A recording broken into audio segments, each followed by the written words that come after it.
सागर तीर्थ में एक व्यक्ति रहता था। आइए अब सुनते हैं उसी व्यक्ति की सूर्य सृष्टि के पीछे की आस्था यानी व्रत कथा, जिसका नाम महिपाल था।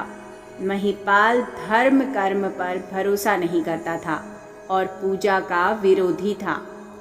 महिपाल ने एक बार जानबूझकर भगवान सूर्य की प्रतिमा के सामने ही मल मूत्र का त्याग कर दिया, जिसकी वजह से उसकी आंखों की रोशनी चली गई और वो अंधा हो गया। ऐसा होने के बाद वो अपनी जिंदगी से निराश होकर गंगा जी में डूबकर मरने के लिए चला गया। रास्ते में उसकी मुलाकात महर्षि नारद से हुई। नारद जी ने महिपाल को रोककर पूछा कि इतनी जल्दी में कहाँ जा रहे हो। महिपाल रोते हुए बोला कि मेरी जिंदगी दूभर हो गई है, इसलिए गंगा जी में कूदने जा रहा हूँ। नारद बोले कि मूर्ख इंसान, तुम्हारी ये दशा भगवान सूर्य देव का अपमान करने की वजह से हुई है। अगर तुम ठीक होना चाहते हो तो कार्तिक महीने की सूर्य षष्ठी का पूरे विधि विधान से व्रत करो। इस व्रत के असर से तुम्हारे सभी दुख और कष्ट दूर हो जाएंगे। महिपाल ने नारद जी की बात मानी और व्रत रखा। इस व्रत के प्रभाव से वो सुखी हुआ और उसके दुखों का अंत हो गया।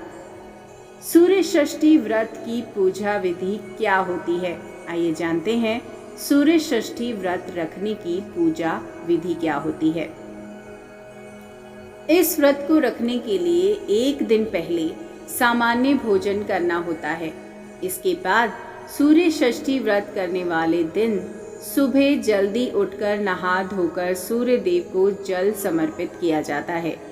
सूर्य को जल देने के साथ ही व्रत शुरू हो जाता है। भगवान सूर्य को अर्घ्य देने के साथ ही धूप, दीप, लाल फूल, कपूर आदि से उनका पूजन किया जाता है। इसके साथ पुराणों में कहा गया है कि व्रत वाले दिन स्नान करने के बाद 7 तरह के फलों, चावल, तेल, चंदन और दूर्वा को पानी में मिलाकर उगते हुए भगवान सूर्य को जल दिया जाता है। इस दिन सूर्य भगवान के मंत्रों का 108 बार जाप करना जरूरी होता है। जय सूर्य भगवान।